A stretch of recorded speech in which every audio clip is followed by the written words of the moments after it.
नमस्कार, कैसे हो आप सभी लोग। समझता अच्छे हो गए। मैं हरिओम आप सभी का स्वागत करता हूं हरिओम सर जीएस में। और आज से हम अपनी क्लासें स्टार्ट करते हैं यूपी टीईटी के लिए। आप लोगों को जैसे पता होगा कि इस समय यूपी टीईटी की बहुत ज़्यादा खबर आ रही है। यूपी टीईटी जिसका पेपर लगभग 29 और 30 जनवरी को है। यूपी टीईटी का पेपर कब है? 29 और 30 जनवरी को। तो हम इसमें इस समय ये किसके लिए पढ़ेंगे? हम जूनियर के लिए पढ़ेंगे। किसके लिए पढ़ेंगे? जूनियर के लिए। इसमें हम जूनियर के लिए क्या पढ़ेंगे? साइंस पढ़ेंगे। साइंस या विज्ञान वाला पोर्शन हम इसमें पढ़ेंगे।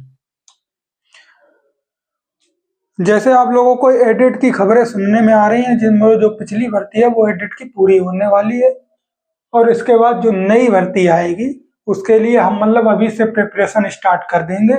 और हम यूपी टीईटी के साथ उस सिलेबस को हम इतने स्ट्रॉन्ग तरीके से इतने हायर लेवल तक लेकर चलेंगे जिससे हम सीधा भर्ती पर वार करें और साथ में टीईटी बहुत अच्छी तैयारी होती चली जाए। तो हम विज्ञान में कहाँ से स्टार्ट करेंगे? हम करेंगे भौतिक विज्ञान।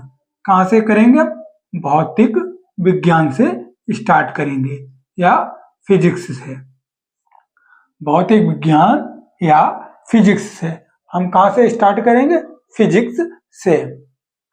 आइए देखते हैं। तो हम लोग आइए पहले आज हम सिलेबस पर डिस्कस करते हैं।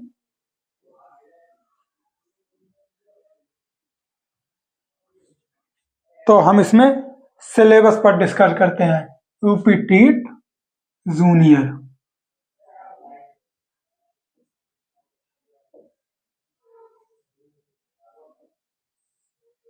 UP TET junior. हम लोग क्या सिलेबस पर डिस्कस करते हैं? हम इस समय फिजिक्स का सिलेबस डिस्कस करते हैं और देखते हैं हमें क्या क्या पढ़ना पड़ेगा। आइए देखते हैं फिजिक्स।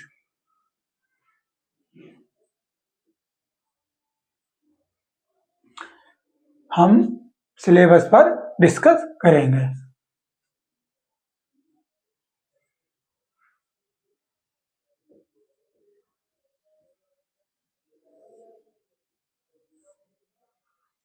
देखते हैं पहला चैप्टर हम क्या पढ़ेंगे?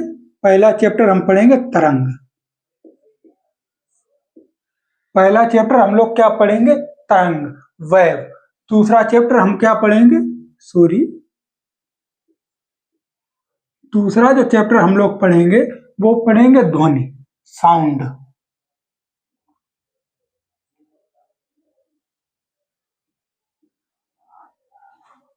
इसमें हम पहला चैप्टर कौन सा पढ़ेंगे? फिजिक्स में तरंग पढ़ेंगे। दूसरा चैप्टर कौन सा पढ़ेंगे? ध्वनि, साउंड। तीसरा चैप्टर हम कौन सा पढ़ेंगे? प्रकाश, लाइट। प्रकाश या लाइट। और चौथे नंबर का हम कौन सा चैप्टर पढ़ेंगे? ऊष्मा। चौथे नंबर का हम कौन सा पढ़ेंगे? ऊष्मा। ऊष्मा या हीट। ऊष्मा या हीट। उसके बाद हम पढ़ेंगे विद्युत तथा चुंबकत्व। पांचवें नंबर का चैप्टर हम कौन सा पढ़ेंगे? विद्युत तथा चुंबकत्व।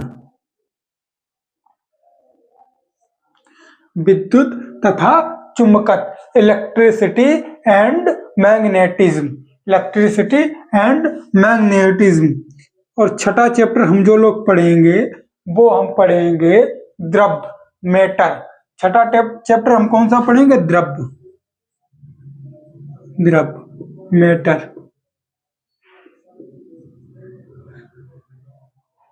मैटर में क्या क्या आ जाएगा? ठोस, सॉलिड, लिक्विड और गैस।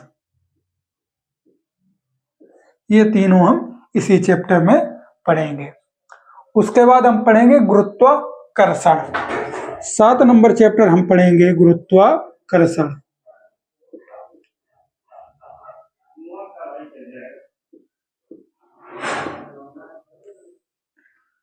7 नंबर चैप्टर जो हम पढ़ेंगे वो पढ़ेंगे गुरुत्वाकर्षण। उसके बाद 8 नंबर पर हम पढ़ेंगे कार्य, बल और शक्ति, वर्क, फोर्स एंड पावर। कार्य, बल,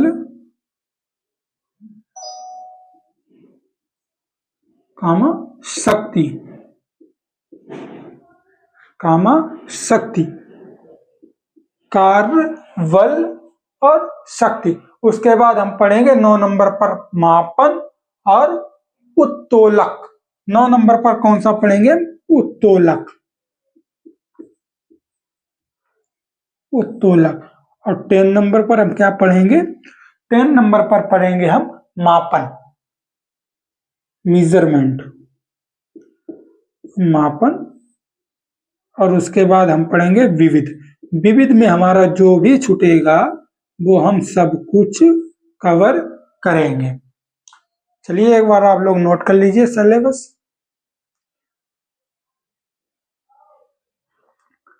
तो विविध में हम क्या करेंगे?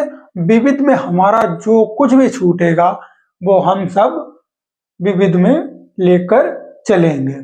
चलिए आप लोगों ने नोट कर लिया होगा या स्क्रीनशॉट ले लिया होगा। इसके बाद हम तरंग चैप्टर क्या करेंगे? स्टार्ट करेंगे। आइए।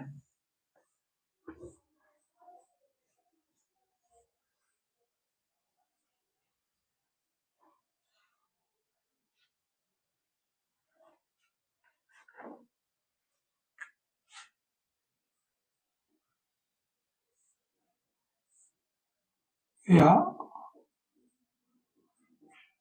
भौतिक विज्ञान।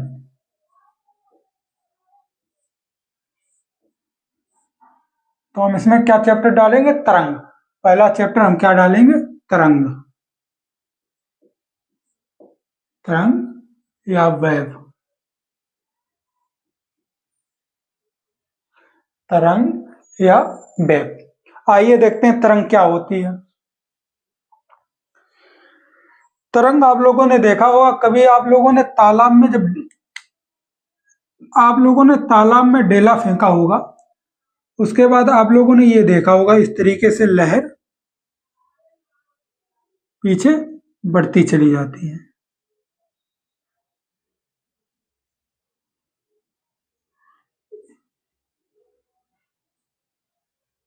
आपने कभी नोटिस किया होगा कि अगर हम पानी में से कुछ फेंकते हैं तो उसमें लहर ऐसी इस तरीके से मतलब चारों तरफ निकलती चली जाती है जब तक ये इसके छोर तक ना पहुंच जाए। उसे हम क्या कहते हैं? तरंग। अब आइए तरंग को फिजिक्स की भाषा में हम क्या कहते हैं? फिजिक्स की भाषा में हम देखते हैं तरंग। तरंग को हम फिजिक्स की भाषा में कहते हैं तरंग एक प्रकार का क्या है? विक्षोभ है। तरंग एक प्रकार का, हेडिंग डालेंगे हम तरंग। हेडिंग क्या डालेंगे हम? तरंग। हेडिंग डालेंगे हम तरंग। लिखेंगे तरंग एक प्रकार का, तरंग एक प्रकार का विक्षोभ है। विक्षोभ है। तरंग क्या है? तरंग एक प्रकार का विक्षोभ है। आगे देखिए, तरंग में क्या होती है? ऊर्जा होती है। तरंग का कैसा रूप होता है? ऊर्जा का रूप होता है। या तरंग में क्या होती है? ऊर्जा। ऊर्जा होगी तभी तो ये मतलब इस तरीके से इधर उधर चलेगी। तो तरंग में क्या होती है? ऊर्जा। तरंग में ऊर्जा होती है या तरंग एक ऊर्जा के रूप में चलती है या तरंग ऊर्जा के रूप में चलती है। तरंग कैसी चलती है? ऊर्जा के रूप में। तरंग ऊर्जा के रूप में। आइए अब देखते हैं तरंग के प्रकार। तरंग दो प्रकार की होती है। तरंग दो प्रकार की होती है। तरंग कितने प्रकार की होती है? तरंग दो प्रकार की होती है। कौन कौन सी? यांत्रिक तरंग और अयांत्रिक तरंग। यांत्रिक तरंग और अयांत्रिक तरंग, मैकेनिकल तरंग और नॉन मैकेनिकल तरंग। पहली होती है यांत्रिक तरंग और दूसरी अयांत्रिक तरंग।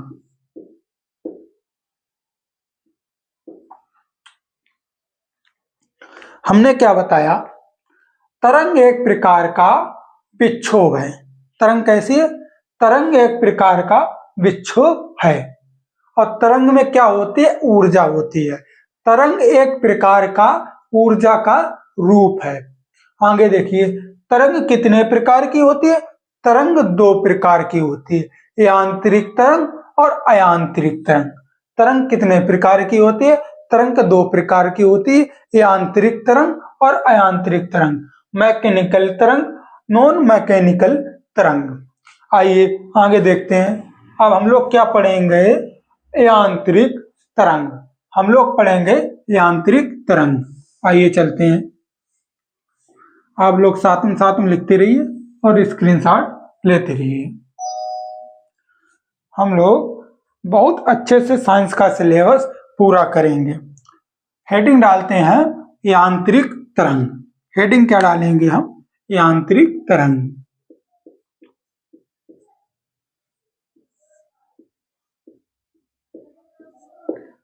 यांत्रिक तरंग मतलब मैकेनिकल वेव। Mechanical wave. आइए यांत्रिक तरंग में देखते हैं। यांत्रिक तरंग में क्या होता है? जिनके संरक्षण के लिए किसकी जरूरत पड़ती है? माध्यम की जरूरत पड़ती है। यांत्रिक तरंग के संरक्षण में किसकी जरूरत पड़ती है? माध्यम की जरूरत पड़ती है। इस प्रकार मान लो ये रस्सी बंधी हुई है, हमने इस प्रकार से इसे पकड़ के इसे हिलाया इस तरीके से, तो जो वेव गई है इस प्रकार से किसकी जरूरत पड़ी हमें? ये रस्सी जो ये गई है, ये मतलब ये रस्सी जो हमने हिलाई और ये जो वेव गई है, इसमें किसकी जरूरत पड़ी? माध्यम की। यांत्रिक तरंग में किसकी जरूरत पड़ती है? माध्यम की जरूरत पड़ती है।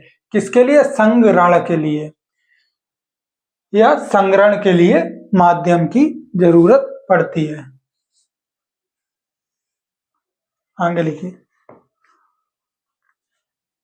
यांत्रिक तरंग में या जिनके संग्रहण के लिए माध्यम की आवश्यकता होती है।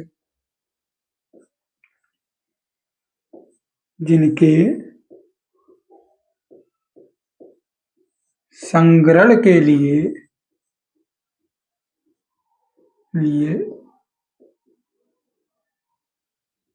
माध्यम की आवश्यकता होती है। यांत्रिक तरंग में संग्रहण के लिए किसकी जरूरत होती है? माध्यम की जरूरत होती है। और जब इसमें माध्यम की जरूरत पड़ेगी तो ये तरंग निर्वात में नहीं चल पाएगी, क्योंकि निर्वात में माध्यम नहीं होता है। निर्वात में क्या नहीं होती है? वायु नहीं होती है। आइए, यांत्रिक तरंग निर्वात में नहीं चल सकती। लिखेंगे आगे, यांत्रिक तरंग निर्वात में संसरण नहीं करेगी, निर्वात में नहीं चलेगी या संग्रहण नहीं करेगी।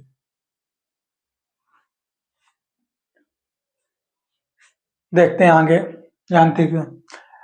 यांत्रिक तरंगों के प्रकार देखेंगे। इसमें यांत्रिक तरंग कितने प्रकार की होती? 2 प्रकार की होती, अनुप्रस्थ तरंग और अनुदैर्घ्य तरंग। अनुप्रस्थ तरंग और अनुदैर्घ्य तरंग, तो ये हम इसके बाद यांत्रिक तरंग को कल पढ़ेंगे। और आज पहली क्लास थी, इसलिए हम थोड़ा सिलेबस को उठाने के बाद क्लास को यहीं विराम देते हैं और इसके बाद हम आगे क्लास को लेंगे, कल कंटिन्यू करेंगे। धन्यवाद। और जो लोग नए हैं वो लोग चैनल को सब्सक्राइब करें। हम आपको विश्वास दिलाते हैं कि हम साइंस को, यूपी टीईटी साइंस को यहाँ कंप्लीट करेंगे। और देखते हैं आगे हम अगर कोई और सब्जेक्ट लेकर आते हैं, शायद हिंदी या कोई मैथ तो नहीं लाएंगे, क्योंकि मैथ इस पर बनती नहीं है बोर्ड पर, और वो डिजिटल बोर्ड पर ही बनती है। तो हम लोग आपको ये कंफर्म है कि हम आपको साइंस A to Z कराएंगे, एक एक चैप्टर कराएंगे और उसके साथ साथ हम आपको क्वेश्चन भी कराएंगे। धन्यवाद।